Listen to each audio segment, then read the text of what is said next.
Welcome to the Growth Plus Exit podcast, where owners of privately held middle market companies talk about founding, scaling, and exiting their businesses successfully. Learn how to maximize and monetize your business on your own terms. Let's get started.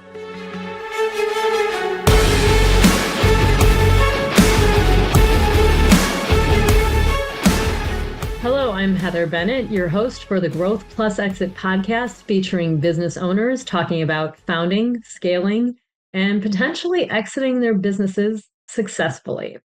Past guests of the Growth Plus Exit podcast include Allison Cummins, CEO of Blue Outcomes, Kevin Poole, CEO of Newport, and Jody Jankowski, CEO of Blackline.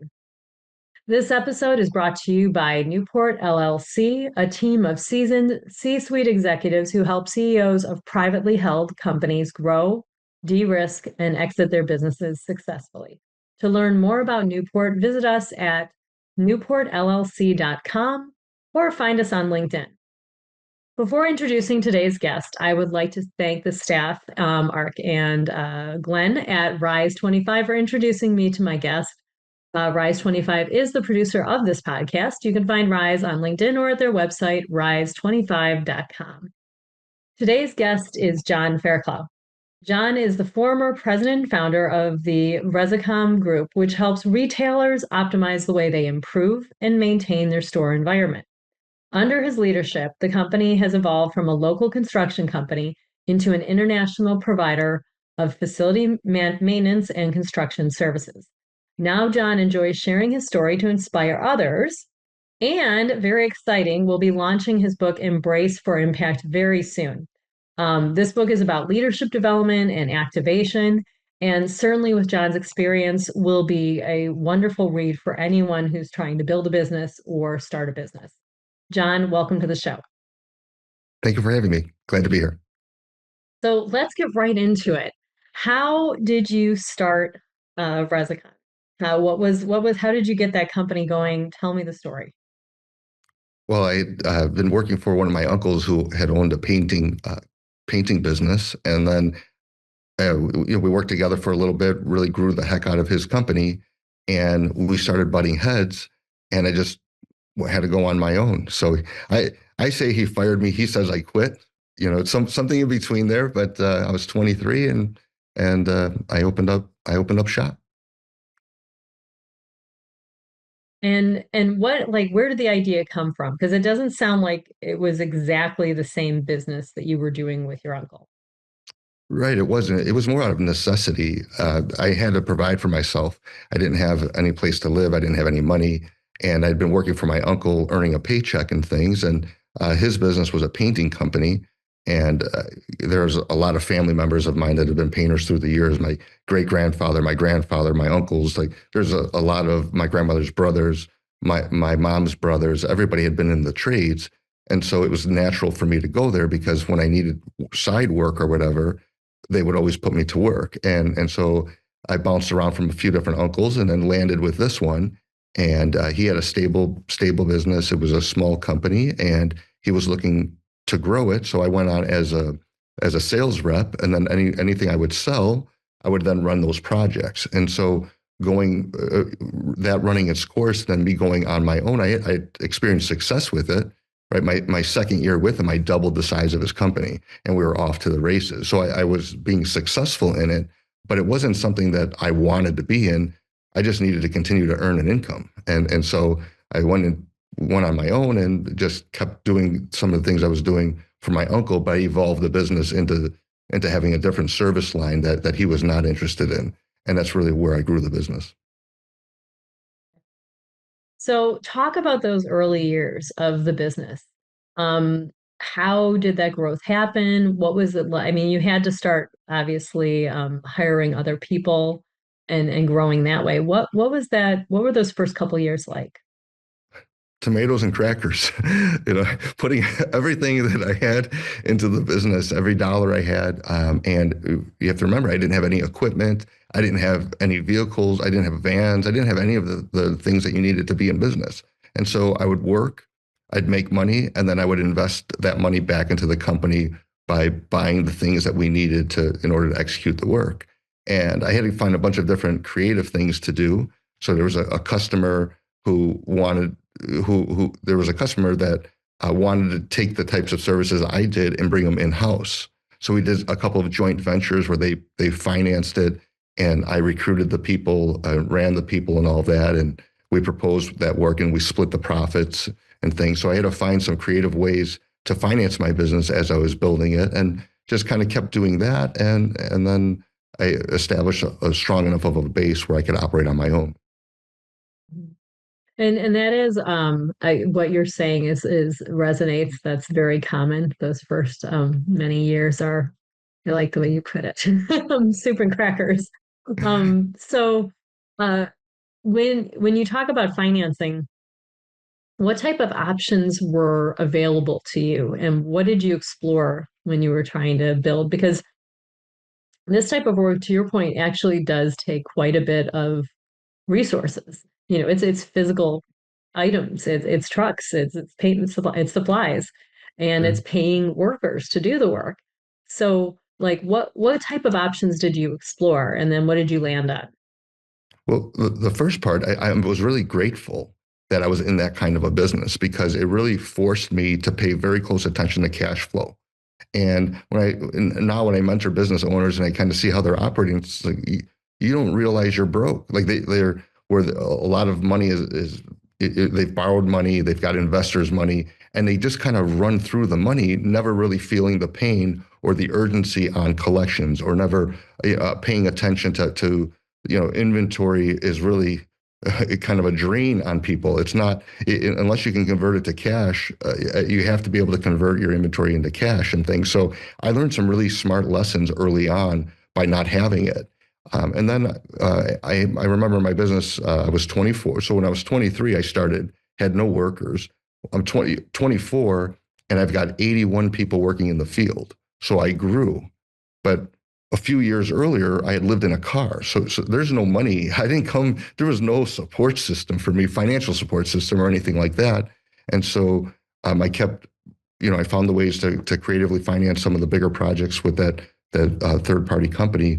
And then I went to a bank and I got a line of credit from them based on accounts receivable. And I remember that the line of credit was $300,000. And at the time, I qualified for more. And my qualified receivables were over 800,000. And so typically the advance rate on that is 80%. And so there was a situation where I wanted to increase my line of credit just by $50,000. And I had a situation, and the bank wanted me to sign over my house and all these other things for the extra $50,000. And I got into a big argument with the banker. It was kind of funny because I still know the banker to this day, but it created a big issue. And yet again, another situation I had to battle through without having all the resources around me, or the firepower around me. And I had to figure it out. And again, I think that was one of the best things for me. So the types of credit that were available to me were strictly a bank line of credit. No one in my family had any money. A bank line of credit that was accounts receivable based. So yeah, that it really, the creativeness that has to happen those early years and flexibility is so vital for being able to get through the rough patches early on. So talk about, like, let's get past the first few years. You've got this line of credit, you're building the business. Talk about some of the other turnaround moments. What were some of those moments that you were able to make? I mean, going from 0 to 81 employees, that's massive. But what were some of those other big leaps in the business? So there were a lot. I want to point out that a lot of people, when they're managing or building a business, they try to avoid tension. They avoid tension, whether it's between people or in the situations that they're facing, and they avoid the tension. And I believe they lose the opportunity to learn the lessons that are needed, right? And so if you've never operated like a startup, you don't learn the frugality. If you don't learn to operate with capital, then you don't learn how to invest for the long term. So there's these different scenarios that you're facing. Each gives a different type of lesson, as long as you keep your eyes open. And so with my business, as things were going, but so I was 23, I started at 24. I've got all 80 people working in the field. By the time I was 29, right before I turned 30, I never needed to run another project. I had systematized the company.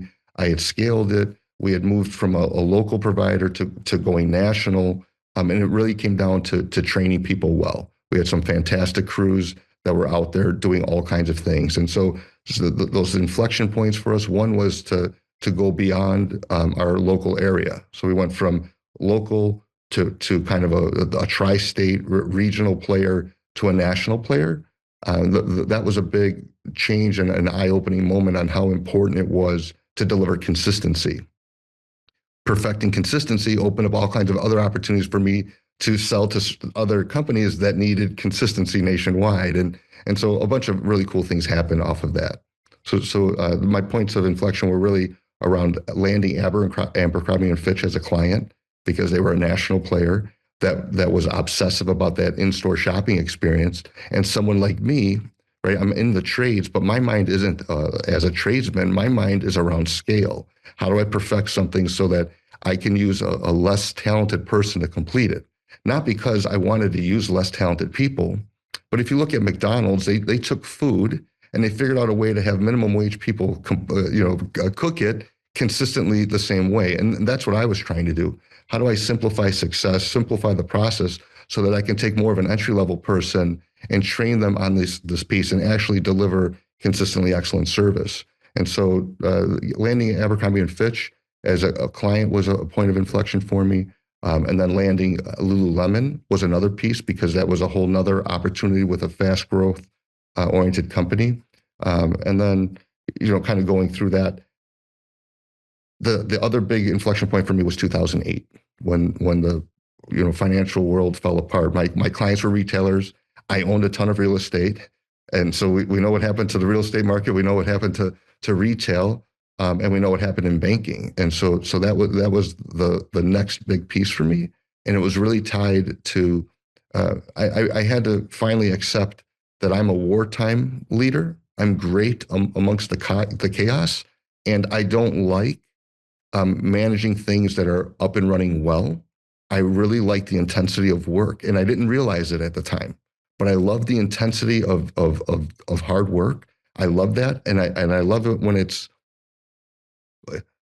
demanding and very few people can accomplish it. And so another inflection point for me was to realize who I was and the role I needed to play. Excellent. So many places I want to go with this. I'm going to back up first because I do want to talk about that, like, self-awareness and the delegation of leadership that has to happen as the business grows. But let's go back to the onboarding and the training, because to your point, like that, I find that such an important aspect of giving that consistency of service and performance, which, to your point, I mean, Abercrombie and Fitch and Lululemon, those are definitely national brands who require a consistency of branding in the retail environments. So what did you learn during the process of creating this training, creating this onboarding? I learned. So I paid a big price for my learning. But I had a lot of operational people. We've never been a sales-oriented company. We had always been an operational one. That, hey, if we operate well, do a great job, we're going to grow. And so that is fantastic for us operationally, but it still plagues us on the sales side. It's still like, come on, everybody. Like, we're offering something that they absolutely need and want. Like, this is not hard. We're giving them a solution that works. And so we don't have to be timid in presenting it. But operational folks tend to be a little bit more timid on it. And when I was asking my operational people to organize the task on how to delegate, how to train people, the problem was that they gave them all of the information, but they never really understood it from the person that was learning its point of view. And so we just onboarded someone new, two people a couple of days ago. And so I said, hey, I want to jump into this meeting because I wanted to point it a certain way. Now, ordinarily, I'm not a part of this. But the first thing that I did was talked about things in like red, yellow, green. Right? We all know that red means stop, yellow is caution, and green means go. And so we talked about how we convey things to clients. Like, hey, red means I can't do anything without you. Yellow is, hey, I really need you to know this. And green means everything's good, everything's as planned. And teaching them that we're going to lean on the things that they already know as an adult. And then I ask them questions like, hey, if you owned a property in another state, would you like to know when someone was on site? I'm like, yes. When? Immediately. If the job's done, would you like to know when? Immediately. And we went through all of these different things. And I say, hey, so here's people entering a brand new career in a field that they've never been trained on, but I connect them. I connect my work, the work that they're going to be doing for my company, to what they already know. And now by boosting their confidence in that way and showing them that they belong, we're removing a bunch of the anxiety that someone has when they're starting a new job. And so going back to our trainers, your role is to make people so happy with their decision to join our team, or that they hate their decision to join our team, but we don't want any middle ground. And so when you can approach their first week of training in that manner, that you want them to say, hey, I'm really glad that I'm here, or I got to get out of here. That's important. And then connect it to what they know. And by doing so, we're simplifying it. And so it wasn't about, you got to memorize this and use this system, you got to do that. It's like, I want you to audit the work. I just want you to identify what's not right about it. And here are the things that are not right. If it's an update to a client, it has to have, here's the status of it, here's the next step, and here's when we're going to have that next step update for you by. And if it doesn't have those components, it's not a good update. And so by doing so, and saying, hey, if you're going to go out to dinner with somebody, do you want to know where you're going so you know what to wear, what time you're going to go, so you know you can build your timeline around it and that. And so doing this has unlocked unbelievable upside in people much faster than we ever had before. And getting that stuff documented and trained in training blocks, rather than saying, hey, welcome to the company, here's the systems, here's our philosophy, here's all this. I put them right into the audit stage. I show them how I sell, this is how we sell to our customers.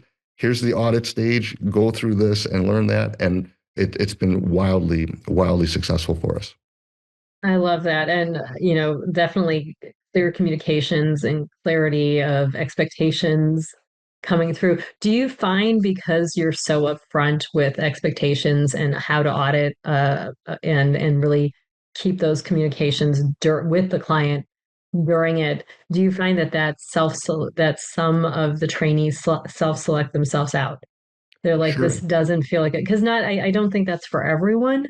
So I love that you're doing that during the training process, because that could be something that's not learned until far into Right. the work. It goes back to the lessons of frugality.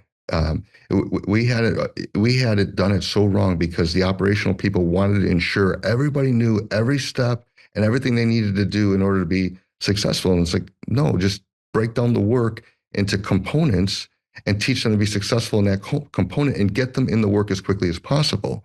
And when through 2008, 2009, we didn't have, I mean, that was a devastating time in our world. I was able to, we owned a bunch of real estate. We held it. We never turned in our keys. So we continued to pay all of our bills despite all of the chaos around us. That frugality came through, right? So being frugal, not overstretching, being aggressive in the items that we believe were going to be really good for our business, but having a conservative approach to it was really helpful. And so I have a saying that each employee, like, there's an unwritten promise that they make to us, and that's that they're going to make us a better, stronger company. Otherwise, why would I hire you? Like, I just literally say that way. Hey, you're here to make us a better, stronger company. Otherwise, why would I hire you? And I just look at them, so they know the seriousness of it. So you're here to make us better, and if you don't make us better, then you shouldn't be here. Same thing for our clients. We're here because we're providing a better solution for them, right? We're going to make them a better, stronger company. Otherwise, why would they hire us? They should hire someone that would make them a better, stronger company. And keeping this mindset front and center from the jump is really, really helpful for me.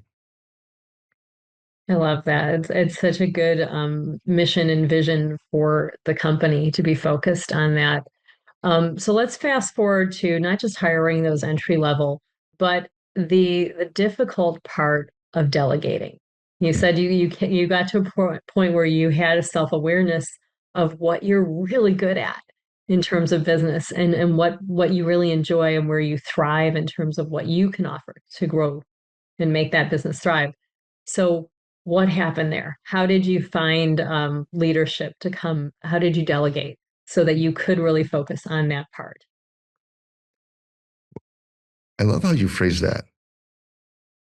So many times people ask me for my answers to an item, but you're really looking to understand the why of it. What happened for me was that I realized that I wanted to be myself. Like I wanted to be me. I want my strengths to shine in my own company, and they weren't. They were reflecting a project manager mentality. But I'm not a project manager. I'm a business manager. I know how to build companies. Sure, I know how to manage a project, but there's a short-sightedness to that because it's just, hey, we've got to get this job done on time, in budget, to the level where the clients can hire us again. And a good project manager just handles that front piece. They say, hey, I'm going to get the job done on time and in budget. A great project manager, on time, in budget, to the point where they hire us again.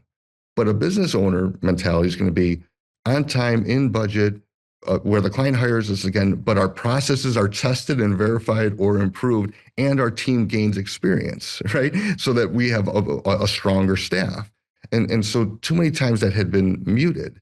And so I wanted my voice heard. And one of the things that happens naturally when, even though I owned the company, we had become large. We had a lot of project managers. We're working all over the country. We got teams everywhere. Was this piece that said, hey, I want to be me and I want you to be you. Because if I want to be me and I really want that to be that way, well, I have to encourage that in others, and we allow each other to be ourselves and allow each other's strengths to shine. And we look at each other through the lens of the strengths, and we try to work around the weaknesses. I don't want us to practice like if I'm not good, I'm not a very good day-to-day manager. I'm awful at it. There's zero attraction for me in that. Don't try to, well, John, you got to do this, you got to do that. No, I don't. I'm going to hire somebody. I'm going to pay them, and paying them to pay attention to those things and dot the I's and cross the T's. I'd much rather do that and then verify that it's being done, like make sure that the verification piece is there while I go develop a great solution for a client, solve a big problem that we're having, try to go through and find another company to acquire. That's what I want to work on. The stuff that's really difficult that nobody else really likes, but is super impactful. And so to do that, I have to appreciate what those other people bring to the table. And so the delegation is that I don't delegate down items. I delegate them to people who are going to do them better than me. So a lot of times people want to free up themselves up, and that's the way they look at it. But if the next person isn't going to do it better, faster, or cheaper, and hopefully more than one of those, then you're not delegating it well, right? Whoever I delegate work to should be doing it better, faster, and or cheaper than what the current status quo is. And if so, then I'm going to appreciate the person that I'm delegating to. But if I look at it like I'm delegating away mindless tasks and I devalue that work, the person who's doing that work, I'm also devaluing. But no, I'm giving this to you because you're better at it than me. You're going to be better, faster, and or cheaper than me doing it. And there's an appreciation there. And I believe that that's the underpinning of really good delegation. That is absolutely amazing. And what I love about that too is really there's an extra effort that has to happen to get to know your employees and your coworkers in order to figure out what their strengths are and what their weaknesses are in order to do that. I can understand why you've been so successful, because one of the areas that my firm works on is helping business owners work on their business as instead of in their business, because it's so easy with the day-to-day workload to simply be just trying to get those projects done. But to really advance to that higher level, you need to work on it, which really, it sounds like your ability and your methodology for delegation allows you to do that. So speaking of working on, what's your vision for the company? What impact do you hope to have?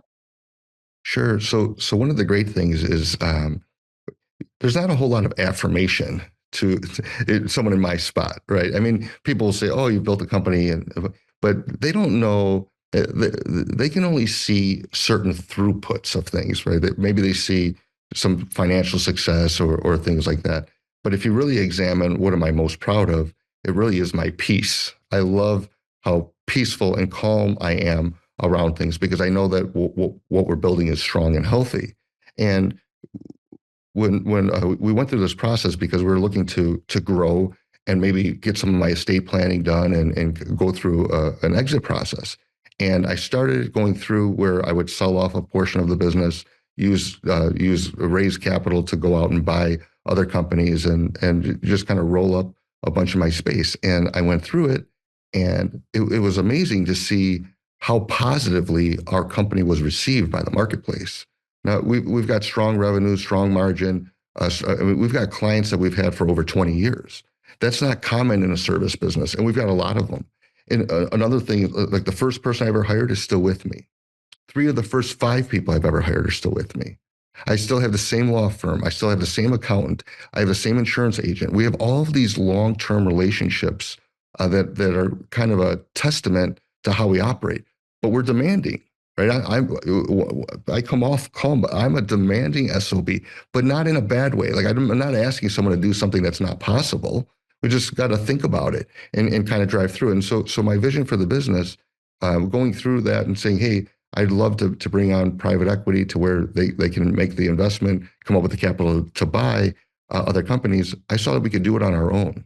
Now we can certainly do it a lot faster with outside help, but I want to go through another one on our own. So we've got a team actually out there working on finding a competitor that maybe the owner is in some spot. Either they want to sell and retire, or more perfectly for me would be someone that said, I've taken this business about as far as I know how to, and to go to the next step, it would take this infrastructure team or know-how that I don't have. I'd love to partner with someone who has that. And so that would be an ideal fit for me for a company to acquire, someone with a great reputation.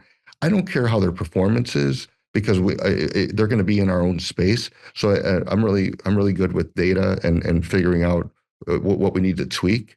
But I would love to find a company that has a great reputation with some really good people there and add that to what we're doing so that we can grow to be an even bigger player in our space.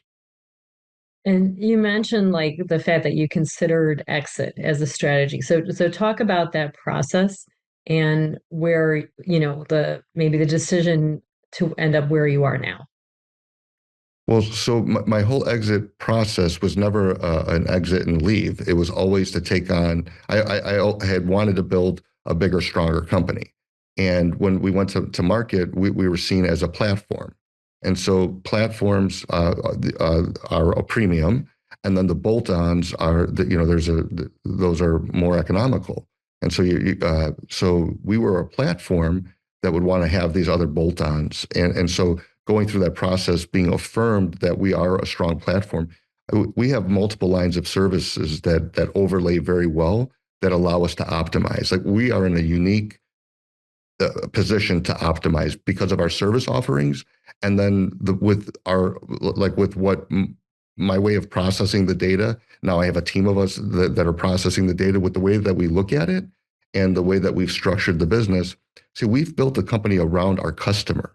It wasn't that we had these services and then, hey, let's see who wants to buy these services. We literally built our service platform off of our customers. We love working for retailers, multi-location businesses that are in multiple regions, that they're looking for some consistency and some buying power and other things. And so, hey, what are the needs of like a retailer?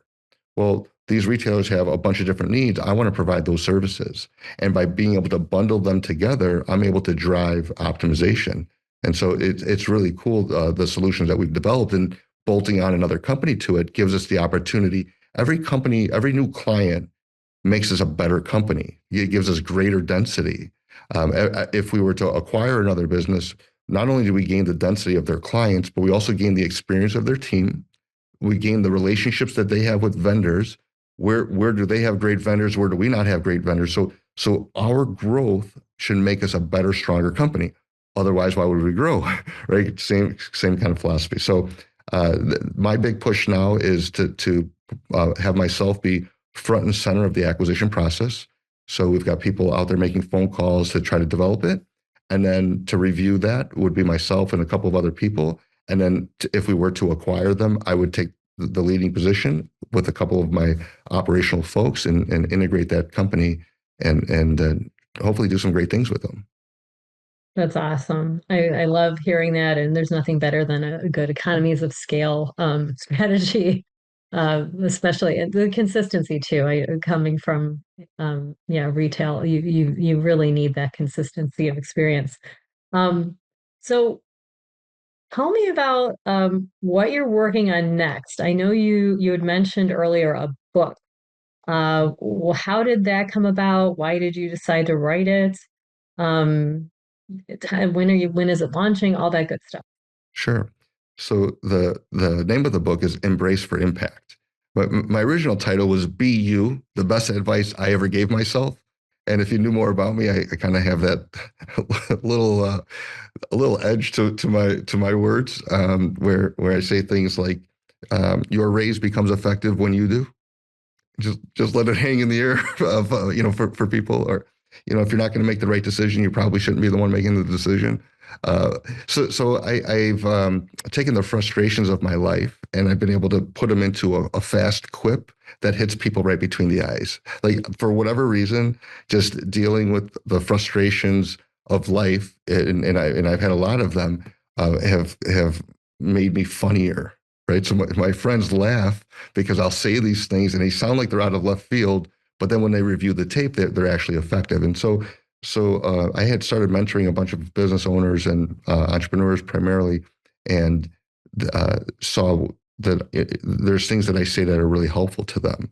And if we're going to buy another company, so I wrote these 90, like I wrote these 90 little short chapters, and that was going to be what my book was. And it was around, if they learned each of these lessons, one a day, in a quarter, they would have all of these insights. And so that was the original genesis of it. And then COVID hit, and I kept writing and things, but I just kind of put it on hold.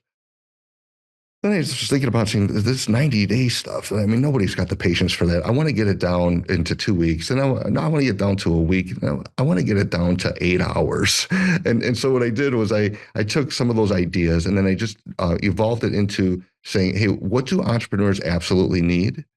And I believe that they need to be reminded to be themselves, and I believe that they need to have an open mind, and then to know who they are, to really understand their core identity, and then tools to activate it. And so that's what I did. I wrote the book in a style that there's 8 paradoxes, just meant that to challenge generally accepted terms or phrases and show that they're hollow.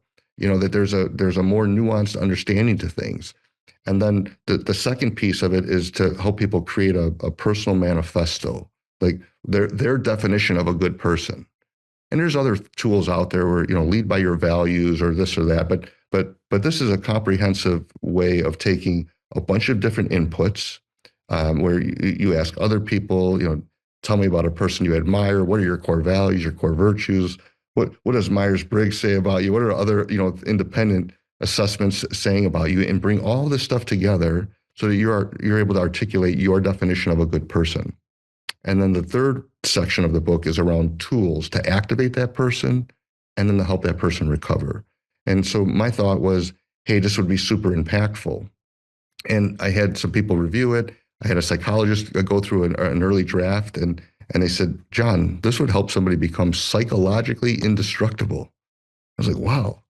And that's pretty powerful. And so it started thinking through that. And now it's evolved to the point where it's like, I believe that the world would be a better place if people had this manifesto. Like, you don't need a permission slip to be you.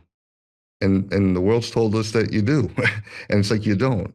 And if people can identify their core identity, and then try to make decisions aligned with their definition of a good person, I believe the world's going to be a better place.